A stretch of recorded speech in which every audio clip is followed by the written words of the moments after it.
We're comedians separately and a couple together, and basically we're just sick and tired of the same old relationships we see on TV, rom-coms and social media. So we're chatting to fellow comedians and fellow couples to go beyond the identikit image of romantic relationships and discover the how and why we stick with the people we love.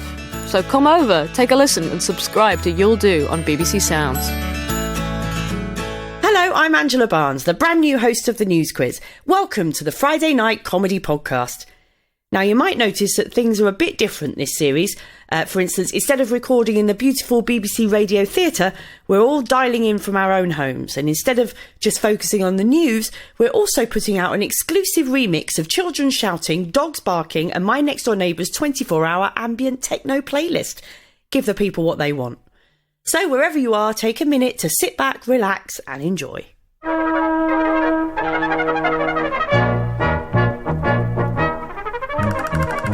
Welcome to the News Quiz with your host, Angela Barnes.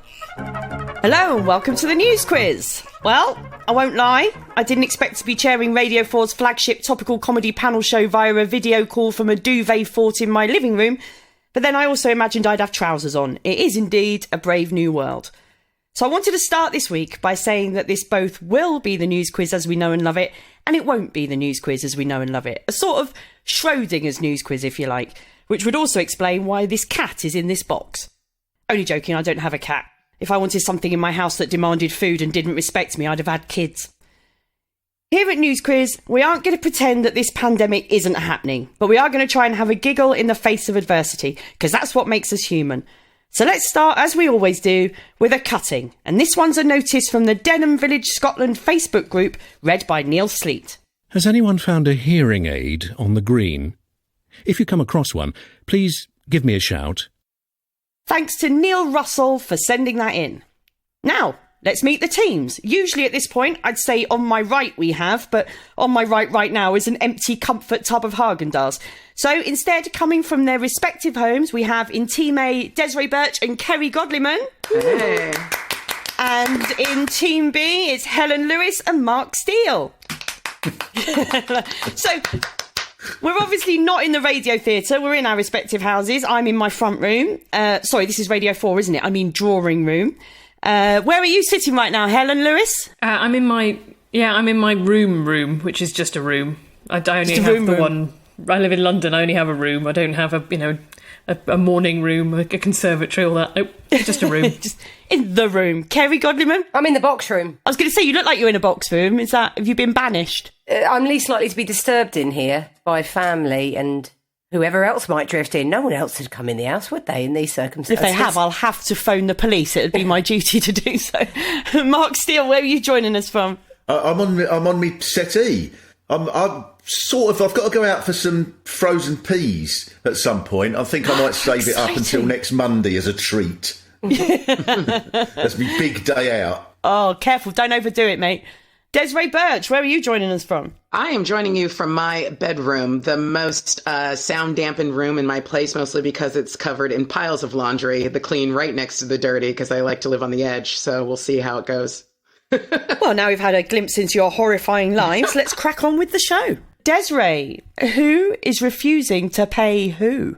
Oh, God. Okay, so this is the horrendous news that Trump has decided that the USA, the WHO's largest funder, is going to take away nearly $500 million in funding because he's accusing the organization of severely mismanaging and covering up the threat of coronavirus, which, of course, he's mad about because it stole ratings from him severely mismanaging and covering up the coronavirus. And we all know he's doing this in America because, one, he just released those $1,200 stimulus checks with his EKG meter of his signature on them. And because he signed them personally, we all know they're going to bounce. So he definitely needs the extra cash. And it's interesting because I'm sure he just got mixed up with the acronyms, like he's defunding the WHO, but I think he just thought it was WHO because he honestly hasn't been into Doctor Who since she became a woman a few years back. And the thing is, it's $400 million. Like, we're the WHO's biggest funder. And we're followed after that by the Bill and Melinda Gates Foundation, and then Britain are the next biggest funders, right? The problem with this is that it's going to be made up for by other countries and other billionaires, right? This is really how the billionaires take over. Like, if you think about it, Mike Bloomberg spent $400 million, more than that, on his last presidential bid. He should have just bided his time and become president of all of health right now. Like, he would be swinging in power right now if he just waited it out. And I think if someone like Mark Zuckerberg plays his cards right, he can make sure that all of the vaccines that come out in a year have personalized ad trackers built into them.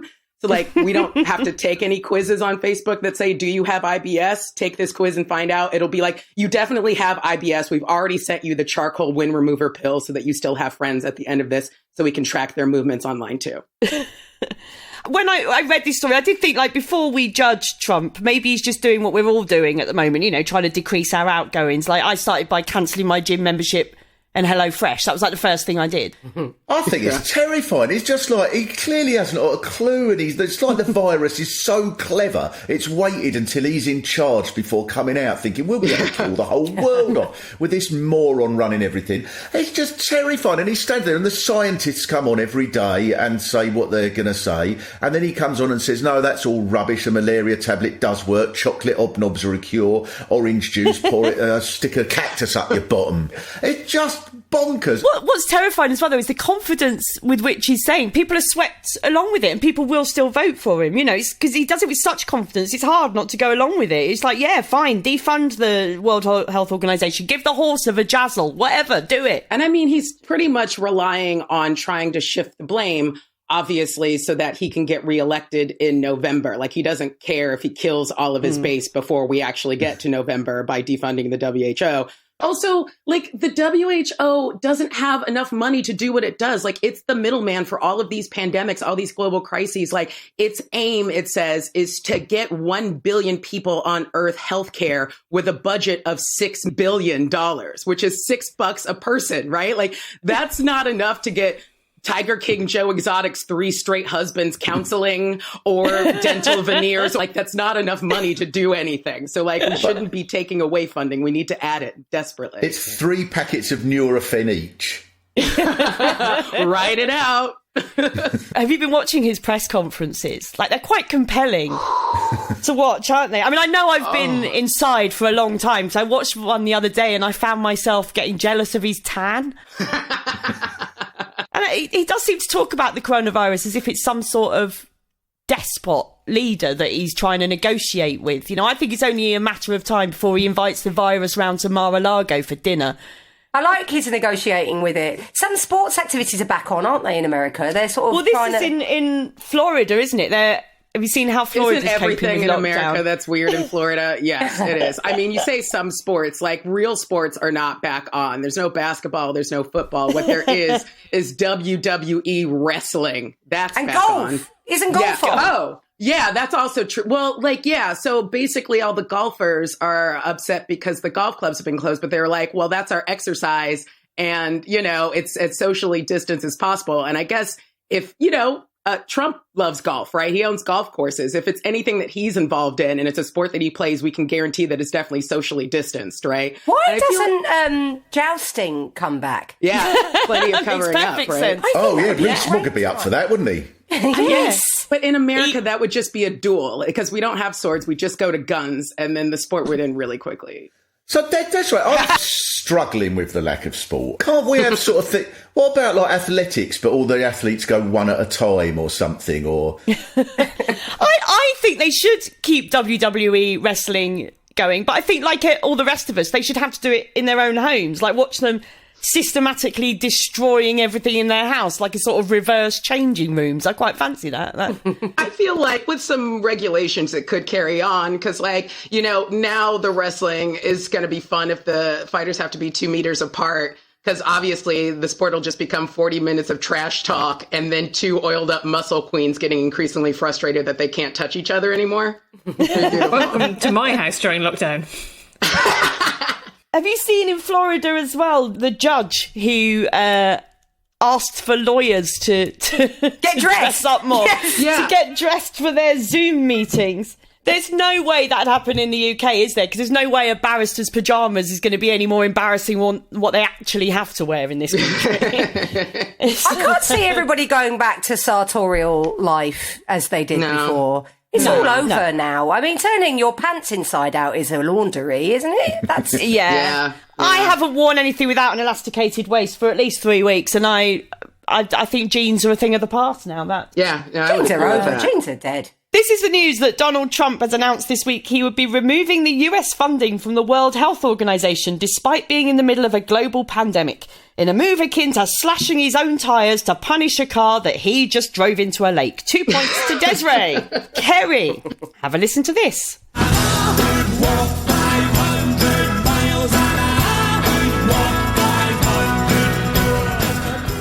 Kerry, who's taking a victory lap? This story is about a 99-year-old war veteran, isn't it? Captain Moore. It is indeed. Yeah, Captain Tom Moore. And it is a very heartwarming story in this climate. And he's raised millions for the NHS by doing sponsored laps of his garden. It's not really a good advert, is it, for how we're funding the NHS, this story? No, if we need a really old man to do a sponsored walk, we might look at how we're financing our health service. Once all this is finished, you can sort of know what sort of funding you need. So if it's a summer and it's all right, and then Captain Tom Moore can just walk round a couple of 100 times around the garden. Then when it's winter and we need a bit more financing, back out there. He can put a bit of a trot on and go a bit quicker. Yeah, I mean, all this money. We need some extra X-ray machines. Quicker! Get out there. I mean, the WHO needs 400 million right now. How big is that back garden? Like, can you do a marathon in it? Because you can see why the media have run with this story, because it's meant to inspire sort of national unity and morale. But I think they might have sussed out that it is embarrassing for a developed state to have to resort to this. So there have been sightings of Dominic Raab's team in the Bedford area carrying a man-sized net and gaffer tape. And it's funny, isn't it? Because the NHS is everyone's favourite. Like, you don't get anyone doing a fun run for the Department of Work and Pensions, do you? We might now. That hasn't happened. I do think, like, God love him, and I really think it's amazing what he's done. But part of me's like, stop showing us all up, mate. Like, I know. I've been to the kitchen in a week. Yes. Do you know what I mean? Like, yeah. Also, it's got a tiny bit of lockdown shaming, isn't it? Like, he's clearly smashing his lockdown. Because I was doing all right. I was quite happy just getting into embroidery. And now I feel like, unless I create something like the Bayeux Tapestry by Sunday, I've let the nation down. It's a missed opportunity for all of us. You know, I've been doing that Joe Wicks workout for free like a mug. I can't do the Joe Wicks workout anymore. I did it for about 10 minutes the other day and had to sit in a dark room listening to Adele to find my happy place again. I couldn't lift my arms. Is it bad that when I first saw this story on the news about him marching around his garden, my main thought was that I was just really jealous of his garden? Yeah. Is that his house or is that a care? And also, I mean, I probably should point out to anyone under 30 listening, a garden is what people used to have behind their houses, which they owned, right? That's like a personal park. With other people. This is 99-year-old Captain Tom Moore, who's raised over £18 million for the NHS by doing laps of his garden. I was quite shocked at first because in my house, 100 laps around the garden in Bedfordshire means something very rude indeed. 2 points to Kerry. Right, this is a question for everybody. Who is saying I don't?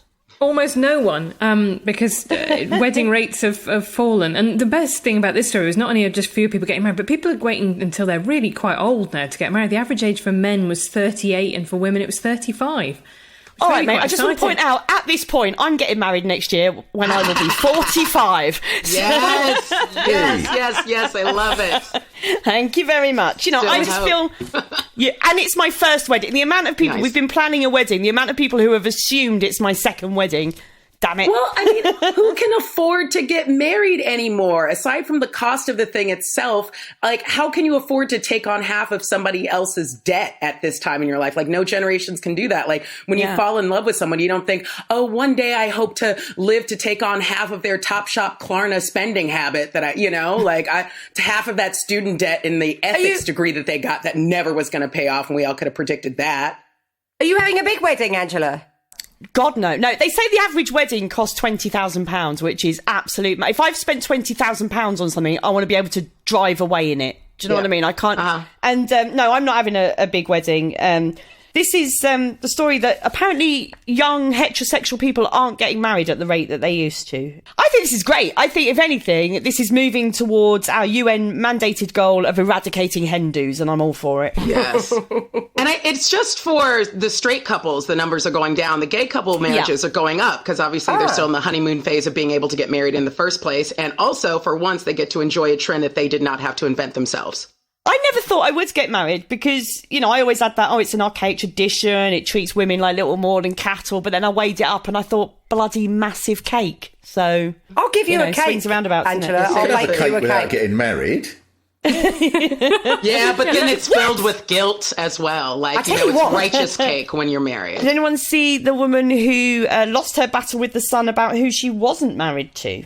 Is this the chandelier woman? This is Amanda Liberty, a woman in her mid-30s who apparently is in love with a chandelier. She's only human. Exactly. I have been very transfixed by some lamps in John Lewis before now. Really? Isn't the weirdest thing about it the fact that her surname is Liberty because she was previously in a relationship with the Statue of Liberty? Yes, apparently. Yeah. I mean, apparently they've now split up, but she does still carry a torch. Oh, come on. Yes. Come on. Or was it that chandelier that fell down in Only Fools and Horses when... Oh, imagine for her, that must have been like watching Watership Down for her, mustn't it? Poor love.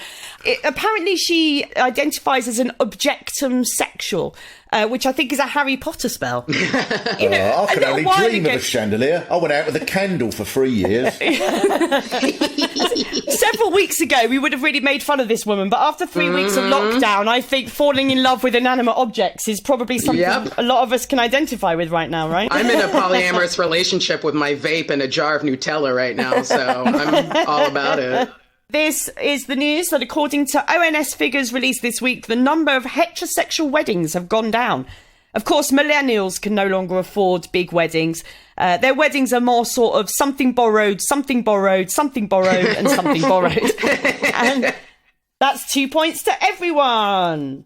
So that brings us to the end of round one, at which point Desiree and Kerry have 6 points, Mark and Helen have 2. Now, before we start round two, we have been sent this from Portsmouth News, which reads, the ferry service to Hayling Island has been suspended over virus concerns. The skipper said it was important to remain calm and we're all in the same boat.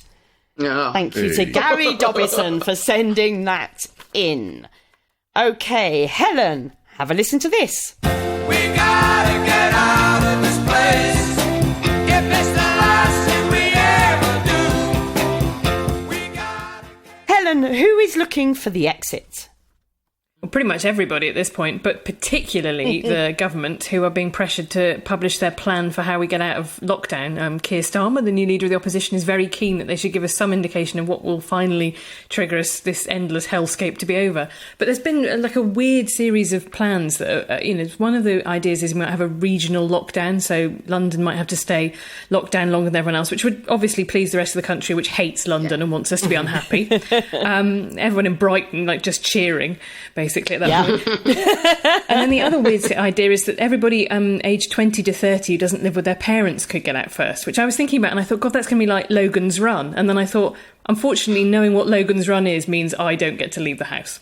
I'm so glad you said that, because I was like, no, I don't know what she's talking about. And I just suddenly thought that there's going to be, all those really overeager police forces who've been basically out sniping people because they've lingered for 1 minute having a cigarette on the corner. They can kind of go around and do spot checks and kind of show a picture of H from Steps to people, and if you show a flicker of recognition, that's it, the drone gets you. They're going to absolutely love enforcing this. I do think the problem with Keir Starmer asking them to reveal a lockdown exit strategy is that it assumes they've got one.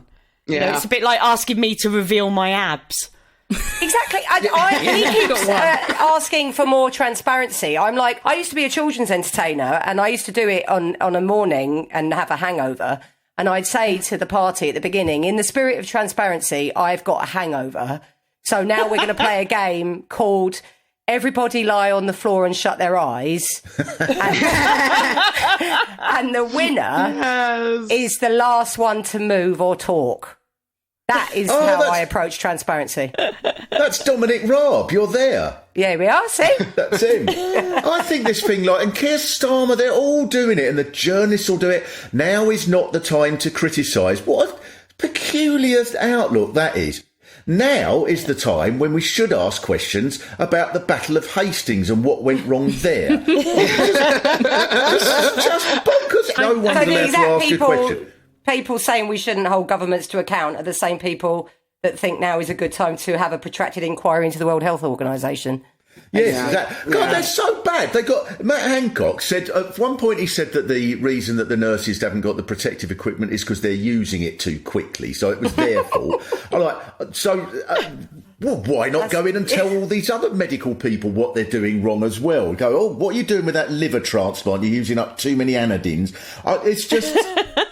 And the care badge, you've seen these badges he's got. We can't get you any protective equipment, but we have got these badges. And next week, if you're really, really good, we're going to give you a beer mat with an angel on it. But the problem all stems from the fact they just don't want to tell anybody that they don't have, as you say, a plan. Yeah, and it might all go on until the end of next year. And literally no one wants to hear that. Keir Starmer has said that this is to maintain morale, right? That we need to know what's coming next. But surely that's only going to maintain morale if it's what's coming next is good. Yeah. It's not going to help, is it? If what's next is that all your firstborn's going to be shot out of a cannon as a sacrifice to the plague gods. I think I can do without knowing that, Although, there is an argument to be made for, it is better to know. When you're waiting for a train or a bus and it says due and then it says 35 minutes all of a sudden and you want to kill people, but then you're just like, okay, I'll make other plans. Even though it's terrible, it's just nice to know and not be going silently crazy, I mean, it's not going to end overnight, is it? I think they are going to have to end this lockdown in stages, particularly for single people. They'll have to be let out in stages. Otherwise, if you release them all at once, they're going to have to turn NHS Nightingale into a maternity ward. This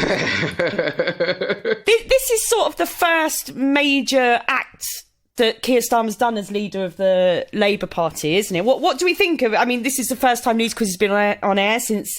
Keir Starmer's become leader of the Labour Party. Yeah, also he did get that big leaked report on the Labour anti-Semitism scandal right in his first week as leader, which is a bit like someone leaving a huge dog turd on your doorstep, ringing the bell and running away. It is. It's not. It isn't great to have to start a new job with an investigation focusing on your far left predecessor, but factional hostility towards Nish Kumar has to be addressed. And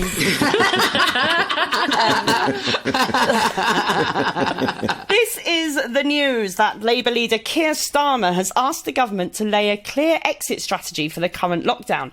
Experts claim that talking about an exit strategy before the virus reaches its peak may confuse the public, who, to be fair, have only just got their head around how to spell furlough. 2 points to Helen.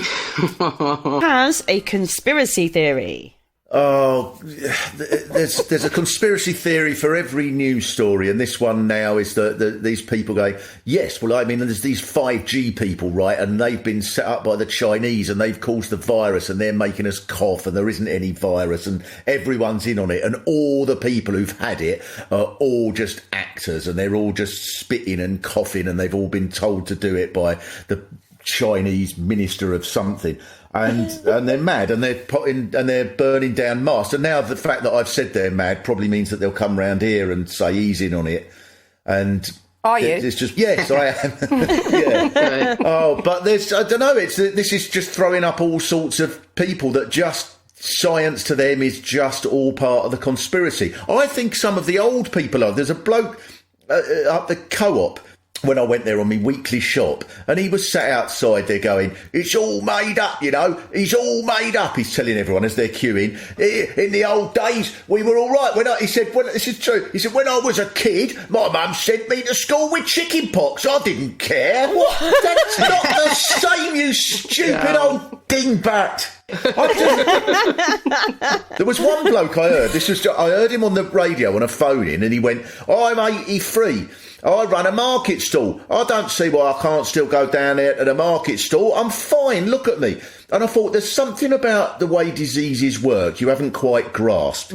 You are generally fine with a disease right up until the point when you get it. Before you've got it, you're generally fine. There are very few diseases that are so bad that they make you ill before you've even got it.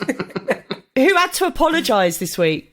Eamon Holmes did this really weird thing that everybody does now, where he says, well, the thing is, maybe the mainstream media doesn't want you to know about it. And you kind of thought, you're on ITV's flagship. You could see his wife going, shut up, they pay the bills. Yes. What does he think mainstream media? That's like me condemning female comedians from Kent with red hair for not showering more regularly. Like, what? Was there a conspiracy theory around the other Gs, the 2G and the 3G and the 4G? They should have hung on for 666G, then it would have been a bit more... Yeah. I do wonder that. Like, what makes 5G so bad? Were the others bad? What you just didn't know? Like, 1 to 3G gave you bad morning breath. 4G was IBS. 5G global pandemic. Is that It's quite how it worked? Did you hear what Kellyanne Conway said? The ex-press advisor for Trump, when she had to go at the World Health Organization for their poor response because, and this is a quote, she said, "This is COVID-19, not COVID-1." Not realising there that it's been named after the year it was discovered, not that it's the 19th. Well, that's like saying, why isn't WD-40 better? They had 39 goes at it beforehand. All this is so based in the fact we just don't understand loads of stuff about the modern world. I was doing a TV thing once about 5G, and I suddenly realised before I went on air, what does the G stand for? Oh, God. Absolutely zero idea. It stands for global pandemic. This is the news that conspiracy theorists have been destroying 5G masts because they believe they are connected to the coronavirus. Now, the problem with these 5G conspiracies is they're just not wacky enough. I say bring back the Queen's a lizard, or Paul McCartney died in 1966, or the news quiz is a front for the Illuminati. Oh, no, wait, crap, forget I said that last one. 2 points to Mark. Before we take a look at the final scores, has anybody heard about what they've been up to in Belper in Derbyshire? Oh, they're moving. What haven't they been up to? Let's have a listen.